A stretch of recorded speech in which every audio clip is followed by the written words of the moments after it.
আমন্ত্রণ চ্যানেল 24 এর নিয়মিত আয়োজন জিসকা ফার্মা নিবেদিত পিউলি মেডিকেল 24 অনুষ্ঠানে। দর্শক, আপনাদের সাথে আছি আমি ডাক্তার অর্থি জোকরিফ। হৃদরোগ এমন একটি জটিল স্বাস্থ্যগত সমস্যা যেখানে হৃৎপিণ্ড কিংবা রক্তনালীগুলো তার স্বাভাবিক কার্যক্রমে ব্যাহত ঘটে। দর্শক, ঠিক এ কারণেই হৃৎপিণ্ড কিংবা হৃদযন্ত্রের এই ধরনের জটিলতাগুলোকে সারা বিশ্বে মৃত্যুর অন্যতম প্রধান কারণ হিসেবে বিবেচনা করা হয়। বিশ্ব স্বাস্থ্য সংস্থার তথ্য মতে সারা বিশ্বে প্রায় 17 মিলিয়ন ব্যক্তি হৃদরোগে আক্রান্ত হয়ে প্রতি বছর মৃত্যুবরণ করছে এবং যা প্রায় সারা দেশের মৃত্যুর কিংবা সারা বিশ্বব্যাপী মৃত্যুর 1/3।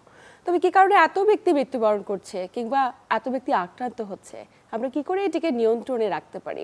দর্শক, আজ কথা বলবো এই গুরুত্বপূর্ণ বিষয়টি নিয়ে এবং আলোচনা করবার জন্য স্টুডিওতে আমাদের সাথে উপস্থিত আছেন একজন স্বনামধন্য বিশেষজ্ঞ চিকিৎসক। উপস্থিত আছেন অধ্যাপক ডাক্তার মোহাম্মদ আসলাম হোসেন, অধ্যাপক কার্ডিয়াক সার্জারি বিভাগ, cardiothoracic surgery division, Bangladesh medical বিশ্ববিদ্যালয়। আজকের আলোচনার বিষয়ে যে কোনো পরামর্শের জন্য চাইলেই ফোন দিতে পারেন টেলিভিশন স্ক্রলে দেখানো নাম্বারে। আমরা চেষ্টা করব বিশেষজ্ঞ চিকিৎসকের দ্বারা আপনার এই বিষয়গুলো নিয়ে আলোচনা করবার। স্যার, স্বাগত আমাদের আজকের আয়োজনে। আপনাদের স্বাগত এবং চ্যানেল 24 আওয়ার এবং জিসকা ফার্মা যারা এই আয়োজন করেছেন আজকে অনুষ্ঠানে জনগণকে বিভিন্ন তথ্য দেওয়ার জন্য সবাইকে আমার পক্ষ থেকে ধন্যবাদ। স্যার, আপনাকেও ধন্যবাদ। কথা বলবো আজ হৃদরোগের কারণ এবং প্রতিকার নিয়ে, কিন্তু শুরুতে জানা জরুরি যে একজন ব্যক্তির হৃৎপিণ্ডে আসলে কি কি ধরনের জটিলতা হতে পারে? ধন্যবাদ। হৃৎপিণ্ড হচ্ছে একটা শরীরের গুরুত্বপূর্ণ অঙ্গ প্রত্যঙ্গ সম্বন্ধে একটা অঙ্গ, যার কাজ হচ্ছে রক্ত পাম্প করে দেহের প্রতিটি কোষে অক্সিজেন এবং পুষ্টি পৌঁছানো। এর অনেক জটিলতা দেখা দিতে পারে, তবে যেগুলা মানে জনগণ এখন যেগুলা বেশি বেশি ভুগতেছে আমি সেই রোগগুলোর কথাই বলবো, যেমন coronary artery disease, myocardial infarction, heart failure, arrhythmia যেটা বলে হৃদস্পন্দনে অসঙ্গতি, এবং দেখা যাচ্ছে যে ভালভুলার হার্ট ডিজিজ, হার্টে ভাল্ব থাকে, 4টা ভাল্ব থাকে, সে ভালভের ডিজিজ, জন্মগত হৃদরোগ, হার্টের ছিদ্র যেটা দুয়োলিন্দ 2 নীলার মাঝখানে ছিদ্র থাকে, যেমন atrial septal defect, ventricular septal defect বলে যেগুলোর নাম মেডিকেল ভাষায়। এবং কোনো কোনো রোগী দেখা যাচ্ছে যে 3টা থেকে 4টা ত্রুটি থাকে, যেমন টেট্রালজিয়া ফেলোর 4টা ত্রুটি, হার্টের ছিদ্র থাকে, হার্টের রক্তনালী উল্টানো থাকে, যে চেম্বার থেকে ওঠা কথা তার উল্টা দিকে চেম্বার থেকে ওঠে, ভালভের সমস্যা থাকে, এই ধরনের সব জন্মগত হৃদরোগ হতে পারে। তো স্যার, সারা দেশে হৃদরোগের আক্রান্তের ঝুঁকিতে কি পরিমাণ ব্যক্তি রয়েছে? হৃদরোগের ঝুঁকি তো এখন সারা দেশে আগের চেয়ে অনেক বেশি, কারণ আমাদের এখানে দেখা যাচ্ছে যে এখন প্রতি 4 জন প্রাপ্তবয়স্ক রোগীর মধ্যে 4 জনের 1 জন হৃদরোগের ঝুঁকিতে ভুগতেছে।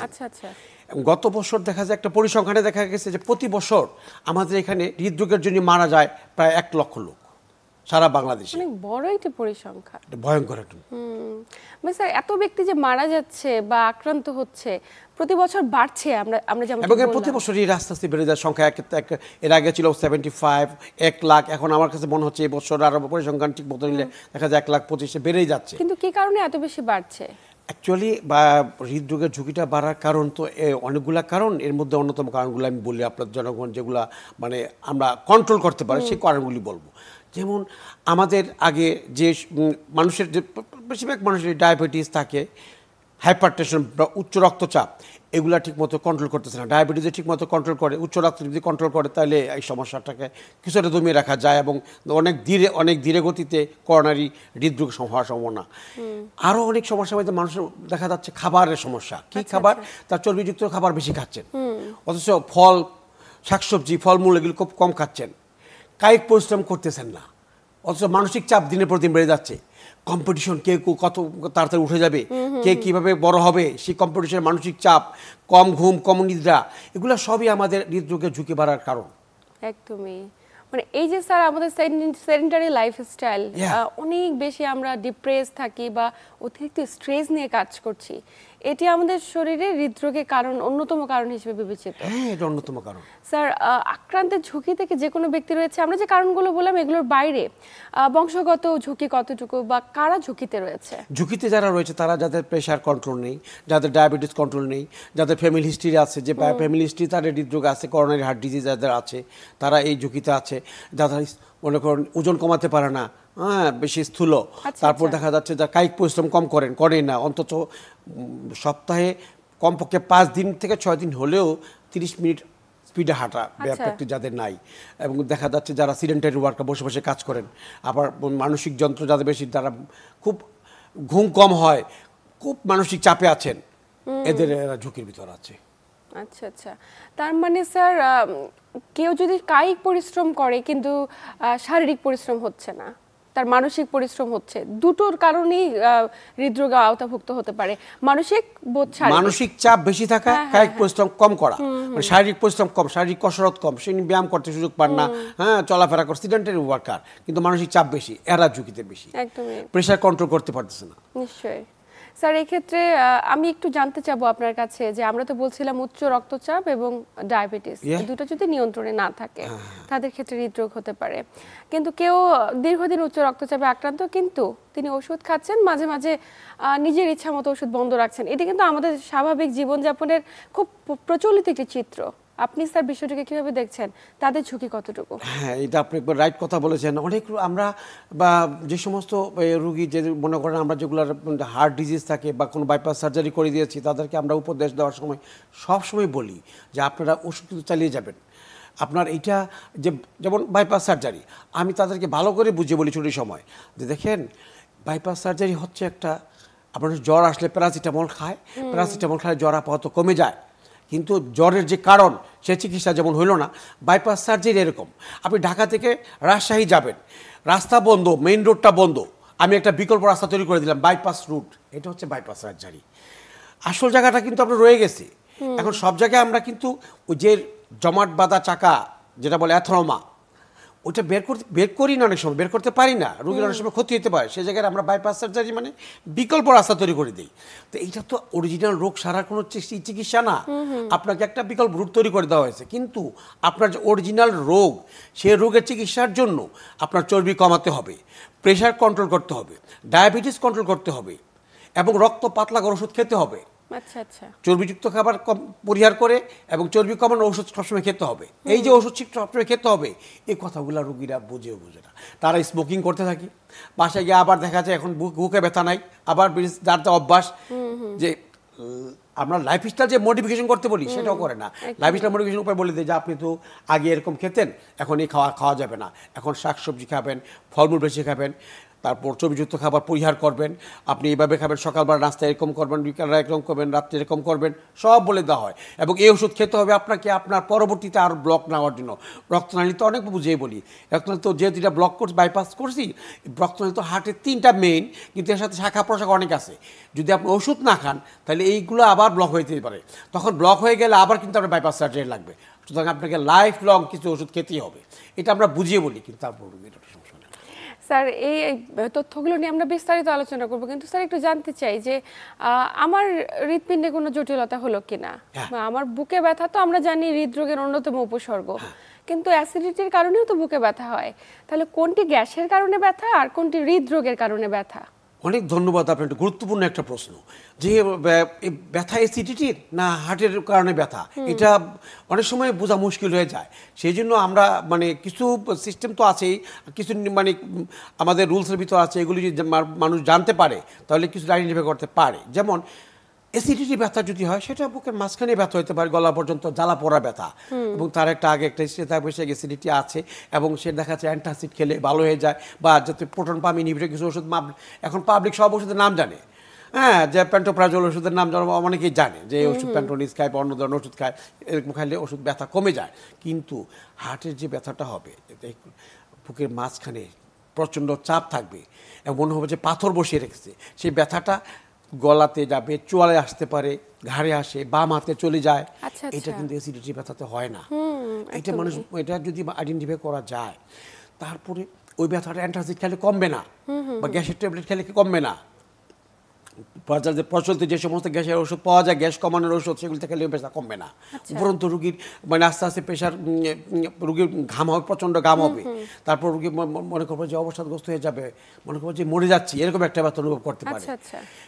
আমার কথা হলো যে যদি ব্যথাটা বুঝতে না পারা যায়, হঠাৎ করে ব্যথা হলো বা বেশি ব্যথা হচ্ছে, তখন হাসপাতালে চিকিৎসা, নিকট হাসপাতালে চিকিৎসা করা শ্রেয়।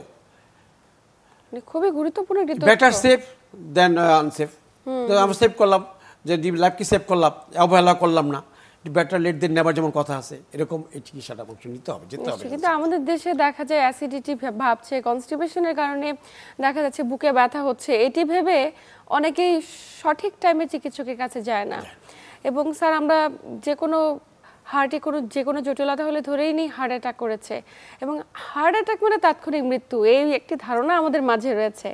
এবং হার্ট অ্যাটাককে ব্রেইন স্ট্রোকের সঙ্গে অনেকে গুলিয়ে ফেলি। বিষয়গুলোকে আপনি কিভাবে দেখছেন? হ্যাঁ, এটাও একটা অনেক, আমাদের অনেক হাসপাতাল লেখা আছে এখানে, এটা ব্রেন স্ট্রোক মানে হার্টের রোগ নয়, স্ট্রোক মানে ব্রেনের রোগ।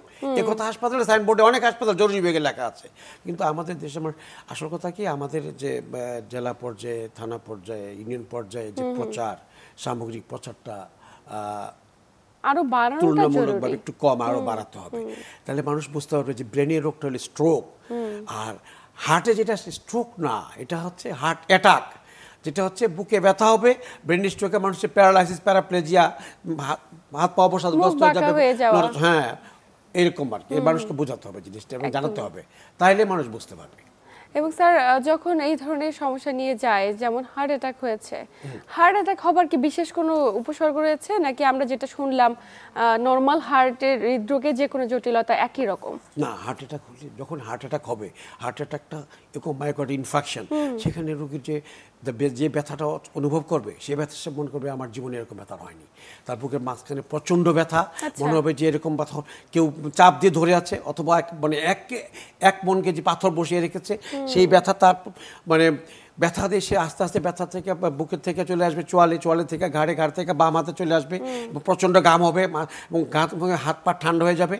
তারপর সে প্রচণ্ড ভয় পাবে যে মরে যাচ্ছি, এরকম একটা কন্ডিশন যখন যাবে, মানে সিভিলি হার্ট অ্যাটাক হয়েছে। আর আমরা ক্লিনিক্যালি যখন ডাক্তার কাছে যাবে, তখন তো আমরা বুঝতে পারবো, তার বিভিন্ন পরীক্ষা নিরীক্ষার মাধ্যমে টিসিজি করে দেখবো, আমরা তার ব্লাড টেস্ট করে দেখবো, টপায় একটা এনজাইম, ওটা করে দেখবো। হ্যাঁ, ওটা করে দেখলে আমরা বুঝতে পারবো যে এরকম ধরনের। তারপর যদি দেখি যে হ্যাঁ সব কিছু পজিটিভ, তারপর আমরা করতে পারি কি, একটা ইকো করবো, ইকো করে আমরা প্রাইমারি, যদি রোগী খুব তাড়াতাড়ি চলে আসে, আমরা তার এনজিওগ্রামও করতে পারি। স্যার এই যে যদি তাড়াতাড়ি চলে আসে, কিন্তু বেশিরভাগ রোগীরা তাড়াতাড়ি আসতে চায় না হাসপাতালে, যেটা নিয়ে আমরা শুরু থেকে কথা বলছি। স্যার হার্ট অ্যাটাকের ক্ষেত্রে বা হার্টের যে কোনো জটিলতার ক্ষেত্রে সময়টা কি খুব বেশি গুরুত্বপূর্ণ? খুবই গুরুত্বপূর্ণ কোশ্চেন এবং গুরুত্বপূর্ণ জিনিস।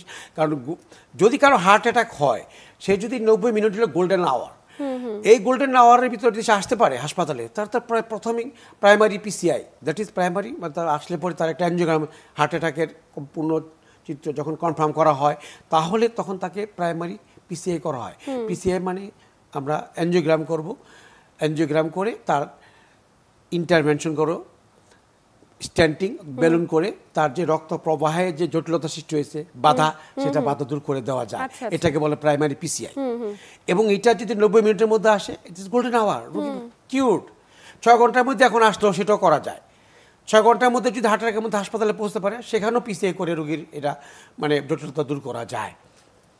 যে রক্তপ্রবাহ জটিলতা, সেটা চর্বি জমে বন্ধ হয়েছে, সেইটা দূর করে ক্লিয়ার চিকিৎসা করা যায়, স্ট্যান্টিং বা বেলুন করে চিকিৎসা করা যাবে। কিন্তু অনেক সময় দেখা যায় রুগী অনেক পরে আসে, 12 ঘন্টা পরে আসে, এগুলো ঝুঁকিপূর্ণ। দেখা যায় হার্ট অ্যাটাকে রুগী অনেক সময় হাসপাতালে এসেই ব্রড ডেট হয়ে যায়, হাসপাতালে আসলে মারা যায়। কিন্তু 12 ঘন্টার মধ্যে যদিও আসে, তাও চিকিৎসা সম্ভব। 12 ঘন্টা পরে আসলেও চিকিৎসা করা হয় যদি রুগীর অন্য কিছু স্টেবল থাকে, তাহলে তখন দেখা যায় হয়তো প্রাইমারি পিসিআই করা হয় না, সেই জটিল চিকিৎসার জন্য দেখা যাচ্ছে রুগীর যে রক্ত জমার বাধা, সেটা মেডিকেল ট্রিটমেন্ট করা হয়। যেমন আমরা দিই স্ট্রেপ্টোকাইনেজ, এখন টিস্যু প্লাজমিন এক নতুন ওষুধ বাড়ছে, টিস্যু প্লাজমিন অ্যাক্টিভেটরের একটা ড্রাগ, সেটা দিলেও দেখা যাচ্ছে খুব আমাদের ওই যে ক্লটটা বন্ধ হয়ে যে রক্তটা জমাট বেঁধে রুগীর হার্ট অ্যাটাক হয়েছে, সেই ক্লটটা রিমুভ করা যায়। এবং তার হলে 24 ঘন্টা পরে আমরা আবার তার এনজিওগ্রাম করে সে অনুযায়ী চিকিৎসা করতে পারি। নিশ্চয়ই স্যার, এই ক্ষেত্রে আমরা যে বলছি যে টাইমটা খুব বেশি গুরুত্বপূর্ণ, অনেক রুগীদের স্যার দেখা যায় যে প্রথম 6 ঘন্টা খুব তীব্র ব্যথা করছে, মানে তীব্র যন্ত্রণা, আপনি যেমনটি বলছিলেন যে মৃত্যু ভয় কাজ করে, কিন্তু 6 ঘন্টা পর পর থেমে থেমে ব্যথাটি কমে আসছে, এমন ধরনের উপসর্গ কিন্তু উল্লেখ আমরা শুনে থাকি, হিস্ট্রি আছে যে ব্যথাটা প্রথম দিকে 6 ঘন্টা বা 8 ঘন্টা তীব্র ছিল, তিনি বাসাতেই ছিলেন অ্যাসিডিটি ভেবে, কিন্তু পরে ব্যথা কমে গিয়েছে, 2 দিন অপেক্ষা করেছে, 2 দিন পর হাসপাতালে এসেছে। এমন ধরনের উপসর্গ কিন্তু অনেক বেশি পেয়ে থাকি বা শুনে থাকি। যদি হার্ট অ্যাটাকের যদি হয়ে থাকে তাহলে তার এই ব্যথা কিন্তু কোনো মতেই না, যদি ওষুধ না খায়, নাইট্রোগ্লিসারিন না খায়, অন্যান্য যেমন রক্ত তরল করার ওষুধ কিছু কিছু আছে, ক্লোপিডোগ্রাল, অ্যাসপিরিন, অ্যান্টিপ্লেটলেট ড্রাগ বলে, সেই ওষুধগুলো রুগীরা যারা হার্ট অ্যাটাকের রুগী, হার্টের রুগী যারা, তারা অলরেডি জানে এই ওষুধগুলি খেয়ে তারা হয়তো দেখা যায় কেউ কারো চিকিৎসা করে শুনলো ভাই আমি এরকম 4টা ক্লোপিড খাইছি, ক্লোপিড মানে ক্লোপিডোগ্রাল, 4টা এরকম খাইছে, অ্যাসপিরিন খাইছে, তার ব্যথা কিছুটা কমছে, কিন্তু তারপর কিন্তু সে এই অ্যাটাক থেকে মুক্তি পায় না। দেখা যায় 2 দিন পর আসার পর দেখা গেল সে তার কন্ডিশনটা এরকম যে তারা আমরা 24 ঘন্টা 48 ঘন্টা পর আসলেও তার অন্যান্য পরীক্ষা নিরীক্ষা করে বুঝতে পারি তার হার্ট অ্যাটাক ছিল। সেই ক্ষেত্রে তার চিকিৎসা চলতে থাকে, তাকে আসতে হবে। সে যদি বাসায় বসে থাকে যে আমার রিলিফ হয়ে গেছে, যে কোনো সময় তার মানে খুব খারাপ পরিণতি যেটা হয়, কার্ডিয়াক অ্যারেস্টে মারা যেতে পারে। একদমই, এটা খুব গুরুত্বপূর্ণ যে বুকে ব্যথা হলো, পরবর্তীতে তিনি নিজের মতো করে ওষুধ খেলেন কিন্তু চিকিৎসকের কাছে গেলেন না। এটাই দেখা যাচ্ছে স্যার, এই যে এত মৃত্যুর আমরা একটা তালিকা বললাম, এই ধরনের আমরা না বুঝে গাফিলতি করি, এই গাফিলতি করার জন্য অনেক মৃত্যুর হার বেড়ে যাচ্ছে। স্যার একটু জানতে চাই যে আপনি তো বলছিলেন যে এনজিওগ্রাম করে যদি কোনো ব্লক থাকে সেটাকে প্রাইমারি পিসিআই, সেটা এনজিওগ্রামের মাধ্যমে সরিয়ে দেওয়া হয়। এর বাইরে আসলে কি কি ধরনের চিকিৎসা পদ্ধতি রয়েছে? এর বাইরে চিকিৎসা তো আমরাই করি, কার্ডিয়াক সার্জারি। একটা রোগীর কার্ডিয়াক সার্জারি লাগবে না, কার্ডিয়াক তার ওপেন হার্ট বাইপাস সার্জারি করতে হবে, না তার স্ট্যান্টিং করলে চলবে, সেটা নির্ধারণ করা হয় এনজিওগ্রামের মাধ্যমেই। এনজিওগ্রামের মাধ্যমে আমরা একটা হার্ট টিম আছে, হার্ট টিম মানে কার্ডিওলজিস্ট, কার্ডিয়াক সার্জন, আধা চিকিৎসক, একটা হার্ট টিম কনসেপ্টে আমরা চলি। দেখা যায় 2টা ছোট ছোট ব্লক আছে, যেটা ব্লকের বাইরে সামনে পিছনে পৌঁছানো যায়, সেখানে স্ট্যান্টিং বা লোডিং করলে রোগীর চিকিৎসা সম্ভব। বা যাদের ডায়াবেটিস আছে, 3টা ব্লক আছে, 3টার বেশি ব্লক আছে, সেখানে cardiac surgery, bypass surgery is the best. এটা decision of the heart team. হ্যাঁ, এবং রোগীর সে ভালো চিকিৎসা হবে, আমরা ডিসিশনটা এইভাবে নিতে পারি যে কার বাইপাস সার্জারি লাগবে, সেটা রোগীর ব্লকটা কোন জায়গায় আছে, তার রক্তনালীর ব্লকটা কোন জায়গায় আছে, কয়টা ব্লক আছে, রোগীর সামরিক কন্ডিশনটা কীরকম, এই 3টা বেসিস করে হার্ট টিম আছে আমাদের। যে এই কনসেপ্টে আমরা ডিসিশন নিই যে তার কখন তার বাইপাস সার্জারি করবো বা কখন কখন ওপেন হার্ট সার্জারি, কখন বাইপাস সার্জারি, এবং কখন আমরা স্ট্যান্টিং বলছি। স্যার অনেকে হয়তো জানে না, এটাকে আমরা রিং পরানোটাকে স্ট্যান্টিং বলছি। রাইট। রিং কয়টা প্রয়োজন, মানে কিভাবে তার রিংটি পরানো হবে, তাৎক্ষণিক নাকি তিনি অপেক্ষা করতে পারে, সিদ্ধান্ত একদমই কার্ডিয়াক সার্জনদের। রিং পরানো মানে এখনই লাগবে না বাইপাসে এখন লাগবে, সেটা হার্ট টিমে ডিসিশন নেবে। রোগীর দেখা যাচ্ছে তার বাম দিকের মূল রক্তনালীতে 99% প্রায় 99% ব্লক আছে। বাম দিকের মূল রক্তনালী, প্রক্সিমালি মূল রক্তনালী যতটুকু অংশ তার প্রথম দিকে, শেষের দিকে হইলেও চান্স থাকে একটি স্ট্যান্ডিং করার, প্রথম দিকে হইলে কোনো চান্সই নেই, তাকে বাইপাস সার্জারি করতে হবে। আচ্ছা আচ্ছা। এই সমস্ত জিনিস দেখে, যেমন 3টা ব্লক আছে এবং ব্লকগুলো অনেক বড় বড়, বা মাল্টিপল, একটা রক্তনালীতে 3টা 4টা ব্লক আছে, সেখানে স্ট্যান্ডিং এর রো নাই, বাইপাস সার্জারি মাস্ট। এইগুলি দেখে আমরা চিন্তা ভাবনা করতে পারি। নিশ্চয়ই। সেক্ষেত্রে স্যার অবশ্যই চিকিৎসকদের প্রতি আস্থা রাখার কোনো বিকল্প নেই, কিন্তু স্যার আমরা অনেক ক্ষেত্রে শুনে থাকি যে এই ধরনের হার্ট অ্যাটাক হয়েছে বা কোনো ধরনের জটিলতা হয়েছে, রোগীরা বলে এনজিওগ্রাম করে আমাকে জাস্ট ছেড়ে দিন, আমি পরবর্তীতে রিং পরবো বা এই ধরনের সিদ্ধান্তগুলোতে পরে যাব, এমন অনেক শুনে থাকি আমরা। এবং তারা দেশের চিকিৎসকদের প্রতি আস্থা রাখতে পারছে না, উন্নত চিকিৎসার জন্য চলে যাচ্ছে দেশের বাইরে। বিষয়টাকে আপনি কিভাবে দেখছেন? হ্যাঁ, এটা একটা গুরুত্বপূর্ণ কোশ্চেন, আপনাকে ধন্যবাদ। আপনাকে এই যে আপনার কোশ্চেনের প্রথম পার্টটা বলছেন যে রুগী এনজিওগ্রাম করার পর বলে আমাকে ছেড়ে দেবেন, পরে আশা করবো। এটা 2টা কারণ আমার কাছে মনে হয়। প্রথম হলো রুগীরা আস্থা রাখতে পারে না যে এটা মানে আদৌ ব্লক কিনা বা কত % ব্লক আছে, এটা একটা ব্যাপার। আমি তাদের স্টাডি করে দেখেছি যে এরকম তারা চিন্তা ভাবনা করে, তারা আর একটা ডাক্তারের সাজেশন চায় যে এটা আসলে কী ধরনের ব্লক, তাদের পরিচিত কোনো কেউ আছে কি না, আগে থাকতে তাদের ফ্যামিলির কারো চিকিৎসা কেউ করেছে কি না, তারা যাচাই করে। এই যাচাই করার জন্য প্রথমটা তারা এটা চান্স নেয় যে এরকম আমি আমাকে ছুটি দেন, আমার টাকা পয়সা নাই, এরকম আমি দেখি, আমি পরে আসবো। এটা একটা মানসিকতা, এটা দোষ না। দোষ না, প্রত্যেকটা মানুষই এটা করতে পারে।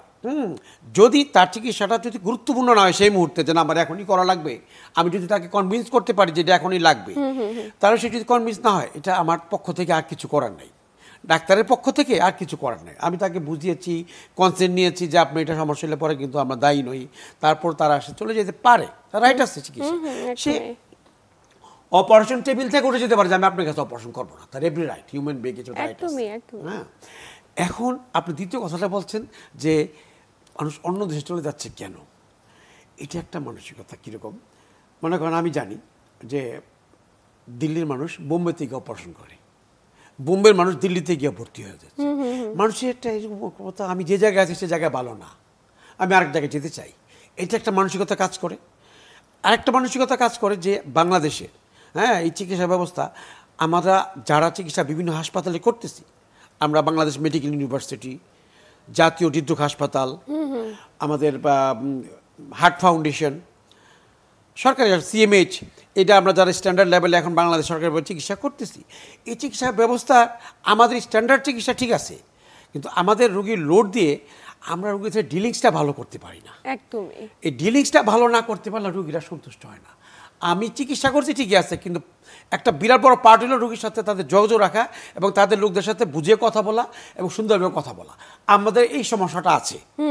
আমাদের এই সমস্যাটার জন্য অনেকটা রোগীরা আমাদের উপর আস্থা হারায়। আরও আস্থা হারানোর কারণ কিছু কিছু আছে, কিছু কিছু মেল চিকিৎসা হয় না তা না। আমাদের কোনো কোনো জায়গায় কোনো কোনো প্রতিষ্ঠানে এরকম হয়েছে, বদনাম হয়েছে কিছু কিছু। এই যে রেজাল্ট রোগীরা মনে করেন এই দেশ থেকে চিকিৎসা করার জন্য না করে যে আমি ইন্ডিয়াতে যাই। কিন্তু স্যার এক্ষেত্রে মজার ব্যাপার, আমি আপনাকে বলি একটু যোগ করি, মজার ব্যাপার, ইন্ডিয়াতে গিয়েও তারা চিকিৎসা করতে ঠকে আসে। অনেক সেন্টারে চিকিৎসা করতে গেছে, তার 3টা ব্লক আছে, একবারে ভেরি নিউ সেন্টার, এবারে জুনিয়র ডক্টর বাইপাস সার্জারি করছে, 3টা ব্লক একটা বাইপাস করে ছেড়ে দিয়েছে। আমার কাছে আবার আসছে, কী ব্যাপার আপনার 3টা ব্লক ছিল, একটা ব্লকে বাইপাস করছে কেন, আপনি আমার কাছে কেন আসছেন? স্যার বুকে ব্যথা। তাহলে আপনি এখন ইন্ডিয়াতে গিয়ে চিকিৎসা করলেন, আমাদের এখানে অ্যাঞ্জিওগ্রাম হয়েছিল, ওই হাসপাতালে আমি দেখলাম, ওই হাসপাতালে ডাক্তার ছিল, আপনি কেন করেননি? কথা আমি আস্থা পাইনি। তাহলে এখন কি হলো? তো আপনাকে তো জেনে যেতে হবে যে আসলে বাংলাদেশে বিশ্বমানের অনেক হাসপাতাল আছে, বিশ্বমানের চিকিৎসক আছে, কার্ডিয়াক সার্জন আছে, কার্ডিওলজিস্ট আছে, অনেক ইন্টারভেনশন করতেছেন তারা, জটিল জটিল ইন্টারভেনশন এবং জটিল জটিল সার্জারি কার্ডিয়াক সার্জন করতেছেন, আপনি জানেন নাই। হ্যাঁ, পার্ট অফ দায়ী আমরা জানাইতে পারিনি, আমাদের প্রচার নাই। আমরা প্রচারের একটা ক্ষেত্রে স্যার আমরা খুব বড় একটি দৃষ্টান্ত রেখেছি। বর্তমানে বাংলাদেশের বিখ্যাত ক্রিকেট প্লেয়ার তামিমের অপারেশন হয়েছে সাডেনলি, এবং আমরা সেটিকে কিন্তু অনেক বড় একটি দৃষ্টান্ত যে আমরা বিশ্বমানের চিকিৎসা করছি এবং সফলতার সাথে। স্যার আমরা এই বিষয়গুলো নিয়ে বিস্তারিত আলোচনা করব, তবে সময় হচ্ছে একটি ছোট্ট বিরতি নেবার। প্রিয় দর্শক, জিসকা ফার্মা নিবেদিত পিউলি মেডিকেল 24 অনুষ্ঠান থেকে নিচ্ছি ছোট্ট একটি বিরতি, সাথেই থাকুন।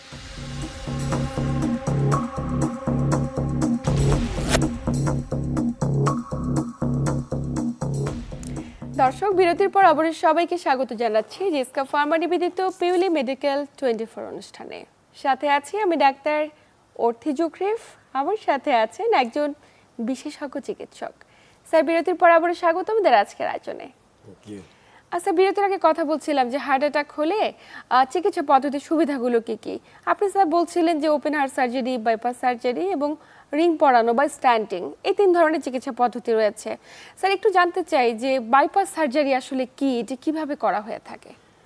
বাইপাস সার্জারি, একটু আগে আপনি যেটা কথা বলছিলাম যে বাইপাস সার্জারি হচ্ছে যে হার্টের করোনারি হার্ট ডিজিজ, যেখানে হার্টের রক্তনালীতে ব্লক হয়, সেই ব্লকগুলো থাকলে বাইপাস সার্জারি করা হয়। এখন হার্টের রক্তনালী বেসিক্যালি 3টা থাকে, বাম দিকে 2টা, ডান দিকে 1টা, মূল 3টা বড় রক্তনালী, এগুলো শাখা প্রশাখা আছে। এগুলোতে যদি মনে করেন 2টা ততোধিক ব্লক আছে, রোগীর ডায়াবেটিস আছে, সেখানে ডিসিশন নেওয়া হয় যে এটা বাইপাস সার্জারি। এই যে ব্লকগুলো হয়ে থাকে রক্তনালীতে, আমরা জানবো এই বিষয়গুলো নিয়ে, কিন্তু একজন দর্শক অপেক্ষায়। আচ্ছা, দর্শক কে আছেন? আপনার নাম বলে প্রশ্ন করুন।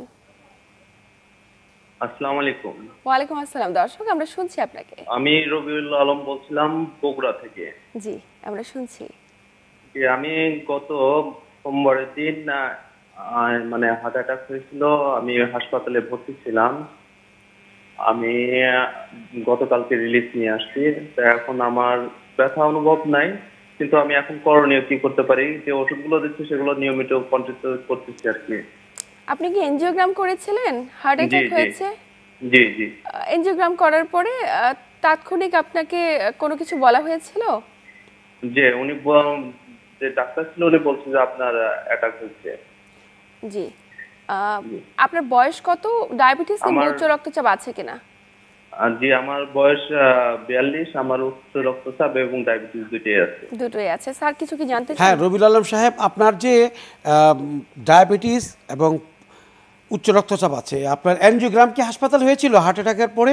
হয়েছে। জি জি জি জি অ্যানজিওগ্রামে আপনার কি রিপোর্ট কি বলছেন, কয়টা ব্লক আছে বলছিলেন? জি না, ব্লকের কথা বলেন নাই। তাহলে অ্যানজিওগ্রামটা আপনি বুঝতে পেরেছেন? অ্যানজিওগ্রাম হলো হাতে রক্তনালীতে অথবা পায়ে রক্তনালী দিয়ে একটা পরীক্ষা। এটা কি হয়েছিল? রক্ত পরীক্ষা হয়েছিল। না না না না না, অ্যানজিওগ্রাম মানে হচ্ছে হাতের বা পায়ে রক্তনালী দিয়া একটা সুই ঢুকিয়ে দিয়ে রক্ত। না না না, ওটা হয়নি। এটা হয়নি। আপনাকে বলছিল না যে অ্যানজিওগ্রাম করা লাগবে? জি না, তা বলেন। তাহলে আপনি কোন হাসপাতালে ভর্তি ছিলেন? আমি শহীদ জিয়াউর রহমান মেডিকেল কলেজে ভর্তি ছিলাম। কার্ডিওলজি বিভাগ? জি কার্ডিওলজি। ওখানে হার্ট অ্যাটাক হয়েছিল এটা বলছিল ওনারা? জি। তাহলে আপনাকে বলছে 1 মাস পরে আবার যোগাযোগ করতে বলেছেন বা 2 সপ্তাহ পরে? হ্যাঁ 1 মাস পরে যোগাযোগ করতে বলছি। 1 মাস পরে যোগাযোগ করার পর আপনাকে বলবে যে আপনার অ্যানজিওগ্রাম করা লাগবে। অ্যানজিওগ্রাম করলে তারপর আপনার ডিসিশন হবে আপনাকে মনে হয় রক্ত তরল করার ওষুধ, অ্যাসপিরিন, ক্লোপিডোগ্রেল মানে ক্লোপিড বা এরকম ওষুধ দিয়েছে এবং রক্তের চর্বি কমানোর ওষুধ দেওয়া হয়েছে এবং ব্যথা কমানোর জন্য নাইট্রোগ্লিসারিন দেওয়া হয়েছে, মনে হয় আপনাকে এই ওষুধগুলি দেওয়া হয়েছে। আপনি কি কি ওষুধ খান এখন? জি স্যার, আমি আপনাকে জানাচ্ছি। হ্যালো। জি জি জি শুনতে পাচ্ছি। জি ও যে ওষুধগুলো দিচ্ছে স্যার, আমি ওই ওষুধগুলো কন্টিনিউ করতেছি আর কি। না না, ওষুধগুলো বলতে পারবেন না আপনি কি ওষুধ খাচ্ছেন? হ্যাঁ বলতে পারবো। বলেন। বলো। ওষুধটা বলবো না। রিপিট দিছে, জিপ্লেট দিছে স্যার। জি, এটা চর্বি কমার ওষুধ। আর দ্বিতীয় ট্রাভেল। টাবেন চর্বি কমার ওষুধ। আপনি আরেকটা কি নাম বললেন তাহলে? এটাকে কি বললেন? টাবেন কিন্তু অ্যাট্রোবাস্টাটিন চর্বি কমানোর ওষুধ। আর কি? নেট্রিন স্যার, নেট্রিন। সরি, আবার বলেন তো। নেট্রিন স্যার, নেট্রিন। তারপর বলেন। জি জি জি। ওনারা আসলে অনেক সময় লেখা পড়তে পারে না সঠিকভাবে, এই কারণে হয়তোবা বলতে দেখ, পারছে না। আপনাকে আমি বলি, ওনার আপনার উদ্দেশ্যে যদি আমাদের রিয়েল হার্ট পরামর্শ অ্যাটাক কি হয়ে থাকবে? থাকে তাহলে আপনাকে চর্বি কমানোর ওষুধ, রক্ত পাতলা করার ওষুধ এবং রক্তের প্রবাহ বাড়ানোর জন্য নাইট্রোগ্লিসারিন ওষুধ দেওয়া হয়েছে আপনাকে। সেই ওষুধ খাওয়ার পর আপনাকে নিশ্চয়ই বলছে 2 সপ্তাহ পর বা 1 মাস পরে যোগাযোগ করার জন্য। সেই সময় হয়তো আপনি আবার অ্যানজিওগ্রাম করবেন। অ্যানজিওগ্রাম করার পরে বোঝা যাবে যে আপনার আসলে রক্তনালীতে ব্লক কয়টা। যেহেতু হার্ট অ্যাটাক হয়েছে, ধরে নেওয়া হয়েছে যে আপনার হার্ট অ্যাটাকের জন্য মানে রক্তনালীতে ব্লক হওয়ার জন্য হার্ট অ্যাটাক হয়েছে। স্যার, এই সমস্ত রোগীগুলো যারা হার্ট অ্যাটাক হয়েছে একটু সাসপেক্ট করা হচ্ছে কিন্তু এখনো কনফার্ম নয়, তাদেরকে ওষুধ দেওয়া হয় এবং পরবর্তীতে এনজিওগ্রাম করা হয়, মানে এদের লাইফস্টাইলটা আসলে কিভাবে মডিফাই করতে পারে একটু জানতে চাই। হার্ট অ্যাটাক হয়েছে যাদের, তাদের মানে হার্ট অ্যাটাক হলে তো হার্ট অ্যাটাকের প্রমাণ হবে। এটা 2 ধরনের হার্ট অ্যাটাক দেখা, ইসিজি দেখা যায় এলিভেশন নাই, একটা ইসিজি দেখে বোঝা যাচ্ছে না কিন্তু এনজাইমে ধরা পড়ছে যে তার হার্ট অ্যাটাক আছে, টপায় বেশি। এটা হলে বা হার্ট অ্যাটাক হয়েছে, ইসিজি প্রমাণ আছে, এভিডেন্স আছে, সেখানে চিকিৎসা তো হার্ট অ্যাটাকের চিকিৎসা তো এইটাই যে হার্ট অ্যাটাকের যেমন করোনারি ভাসকুলার দেওয়া হবে, রক্ত পাতলা করার জন্য অ্যান্টিপ্লেটলেট ড্রাগ অ্যাসপিরিন দেওয়া হয় এবং চর্বি কমানোর জন্য অ্যাট্রোবাস্টাটিন ড্রাগ দেওয়া হয়। এগুলো সব মানে দেওয়া হবে। তারপরে তার কিন্তু এনজিওগ্রাম করা লাগবে। এনজিওগ্রাম হচ্ছে ডায়াগনস্টিক পারপাস, যে তার রক্তনালী কোনটাতে সমস্যা। রক্তনালী সবগুলিতে সমস্যা না হতে পারে, একটাতে ব্লক হলেও হার্ট অ্যাটাক হতে পারে, আবার 3টাতে ব্লক হলেও হার্ট অ্যাটাক হতে পারে। সেটা আইডেন্টিফাই করা, যে কোন রক্তনালীতে লোকেট করা কতটুকু ব্লক আছে, এগুলো এনজিওগ্রাম ছাড়া সম্ভব না। এবং এটি এনজিওগ্রাম করার পরে তারপর তার ডিসিশনটা হবে যে আসলে তার হার্ট অ্যাটাক হলে পরে বোঝাই যাচ্ছে তার সিগনিফিক্যান্ট ব্লক ছিল। আর সিগনিফিক্যান্ট ব্লক হলে তার মেডিকেল ট্রিটমেন্টটা এটা সেকেন্ডারি। প্রাইমারি চিকিৎসা হচ্ছে তার পিসিআই বা বাইপাস। পিসিআই মানে স্ট্যান্টিং, বেলুনিং আর বাইপাস সার্জারি। এটা করতে হবে। এমন না যে সে বছরে বছর ওষুধ খাবে। হ্যাঁ, অনেক রুগীরই আমি বলি যে আপনি এটা করা লাগবে, কিন্তু মানুষের টাকা পয়সা না থাকলে তো করতে পারবে না। এটা ব্যয়বহুল চিকিৎসাটা ব্যয়বহুল এবং অনেক পরীক্ষা নিয়ে করা লাগে। অনেক রুগী এটাকে অ্যাভয়েড করে, সে ওষুধ খায়। ওষুধ খাওয়ার পরে দিনের পর দিন ওষুধ খায়। আমি নারায়ণগঞ্জে একসময় ভিজিট করছি, আমার এলাকার নারায়ণগঞ্জে সপ্তাহে 1 দিন যেতাম। অনেক রুগী অপারেশন করার ওটা এমন একটা জায়গা, কিছু কিছু রুগী এসে বলতো আমার কাছে আজ থেকে 10 বছর 12 বছর আগে কথা বলছি, করোনার আগে। আচ্ছা, বলতো ডাক্তার সাহেব, আমি তখন অ্যাসিস্ট্যান্ট প্রফেসর, ডাক্তার সাহেব আমার এই যে ব্লক আছে এটা আমি সিঙ্গাপুরে কোন জায়গায় যাব, কোন জায়গায় গেলে বাইপাস সার্জারি করা হবে, এমন লোক আমার কাছে। আর কিছু লোক আসতো তাদের চিকিৎসা করতে পারতেছে না, বাইপাস সার্জারি করতে পারছে না, তাহলে ওষুধ খাই খাই। তা আমি আমার ফিজিশিয়ান স্যাম্পলগুলি পেতাম, স্যাম্পলটা দিয়ে দিতাম যে আপনারা এগুলি খান। কোনো না কোনো সময় দেখতাম যে রুগীটা আর আসতেছে না, ফোন করে খবর নিতাম যে পায়খানা খুব কষ্ট হয়েছিল, পায়খানাতে কুদ দিছে, বাথরুমে গিয়ে ওখানে হার্ট অ্যাটাকে মারা গেছে। এরকম অনেক ঘটনা ঘটছে। তার মানে এই যে আমরা যে বিষয়গুলো শুনছি যে দীর্ঘদিন ওষুধ খেয়ে থাকছে কিন্তু এনজিওগ্রাম করে দেখছে না কয়টা ব্লক হয়েছে বা পরবর্তী যে ট্রিটমেন্টে যাচ্ছে না, তাদের ক্ষেত্রে মৃত্যু যে কোনো সময় আসতে পারে এবং অবশ্যই তারা ঝুঁকিপূর্ণ অবস্থায় রয়েছে, ঝুঁকিতে আছে, সঠিক চিকিৎসা নেওয়াটা খুব বেশি জরুরি। স্যার, একটু জানতে চাই যে আমরা বাইপাস সার্জারির কথা শুনছিলাম, যাদের বাইপাস সার্জারি করা হয়ে থাকে তারা পরবর্তীতে আসলে নরমাল জীবনযাপন কতটুকু করতে পারে? বাইপাস সার্জারি করার পরে মানুষের যে কনসেপ্ট ছিল যে সার্জারি করার পর কিছু করতে পারবে কিনা, আমরা এটাকে এখন অনেক সহজ করে ফেলছি। আমি তো এক বাইপাস সার্জারি যেটা করতাম বেশিরভাগ সময় বুকের মাঝখানে কেটে রুগীরে বলতাম যে 4-5 মাস পর আপনি কাজ করতে পারবেন, তারাও কিন্তু কাজ করতে পারে। আমার 12 সালে অপারেশন করা রুগী, এটা 25 সাল স্বাভাবিক কাজ করতে, ঠিক আছে, স্বাভাবিক চলাফেরা করতে কাজ করতেছেন। এখনকার দিনে এখন যারা আমরা নতুন বাইপাস করতেছি মিনিমাল ইনভেসিভ কার্ডিয়াক সার্জারি, এটা হচ্ছে বুকের মাঝখানে কেটে বুকের সাইড দিয়ে, বাম দিকে বুকের সাইড দিয়ে আমরা অল্প অংশ কেটে যে বাইপাস সার্জারি করছি। এজ এ রেজাল্ট রুগীরা মানে অনেক সুবিধা পাচ্ছে। কেমন সুবিধা হচ্ছে? হাসপাতালে বেশি দিন স্টে করা লাগে না, সে তার কাজে খুব তাড়াতাড়ি 1.5 মাসের মধ্যে তার কাজে ফিরে যেতে পারে। এই যে পুনরুদ্ধার, তার কাজে আসল কাজে সে যেতে পারে 1.5 মাস পর 2 মাস পরে। এই জন্য বাইপাস সার্জারি এখন মানুষের কাছে ভয়ের কিছু না, সবাই করতে মানে পারে। তীব্র আতঙ্কিত হয়ে থাকতো বাইপাস সার্জারির কথা শুনলে এবং চিকিৎসাই করাতে চেত না, এবং বেশিরভাগ লোক চিন্তিত হয়ে যেত যে বাইপাস সার্জারি হবে মানে বিরাট বড় কিছু। একদমই। এখনো গ্রামে কিছু কিছু লোক আছে, এটা আমাদেরই দীনতা, আমরা প্রচার করতে পারি না, কিন্তু এখনকার দিনে বাইপাস সার্জারি কোনো সমস্যাই না। আমি একদিনে 3টা বাইপাস সার্জারি করি। আচ্ছা আচ্ছা, তারপরে হর হামেশাই হচ্ছে এবং আপনারা সেগুলোকে করছেন, করে রোগীদের সুস্থ করছেন। স্যার, একটু জানতে চাই যে বাইপাস সার্জারি করার বা স্ট্যান্ডিং করার কিংবা যাদের হার্টের বিভিন্ন ধরনের অপারেশন হয়েছে পরবর্তীতে তাদের জীবনযাপনে কতটুকু পরিবর্তন আনা জরুরি এবং কিভাবে তিনি পরিবর্তন আনতে পারেন? অনেক গুরুত্বপূর্ণ কোশ্চেন, আপনাকে অনেক ধন্যবাদ, খুব গুরুত্বপূর্ণ কোশ্চেন করেছেন। কারণ operation is a part of this thing as a whole. Lifestyle modification, ঔষধ নিয়মিত খাওয়া ও ডাক্তারের শরণাপন্ন হওয়া, ফলোআপে থাকা, এটা হচ্ছে বেসিক, করতেই হবে। নাহলে বাইপাস সার্জারি করি, স্ট্যান্ডিং করি, পরবর্তী রেজাল্ট ভালো হবে না। কিভাবে লাইফস্টাইল মডিফিকেশন করবে? আমি প্রত্যেকটা রোগীদেরকে ছুটির কাগজে ভালো করে লিখে দিই, আন্ডারমার্ক করে দিই যে আপনার এই খাদ্যাভ্যাস পরিবর্তন করতে হবে। আপনি এই খেতেন, এখন এই খেতে হবে। ফলমূল শাকসবজি, চর্বিযুক্ত খাবার পরিহার, ফলমূল শাকসবজি খেতে হবে প্রচুর, ফাইবারযুক্ত খাবার খেতে হবে, নাম লিখে দিয়ে যেগুলিতে ফাইবার বেশি থাকে। আচ্ছা আচ্ছা। এবং চর্বিযুক্ত খাবার পরিহার করতে হবে। দাওয়াত, গরুর মাংস, খাসির মাংস, এগুলো সব খাওয়া বন্ধ করতে হবে। হ্যাঁ, আপনি খেতে পারবেন, বছরে 1-2 বার কোরবানির মাংস 1-2 টুকরা খান, বাকি সময় খাবেন না। ডিমের কুসুম খেতে পারেন, সপ্তাহে কোনো সপ্তাহে 3টা, কোনো সপ্তাহে 4টা ডিম কুসুম খেলেন।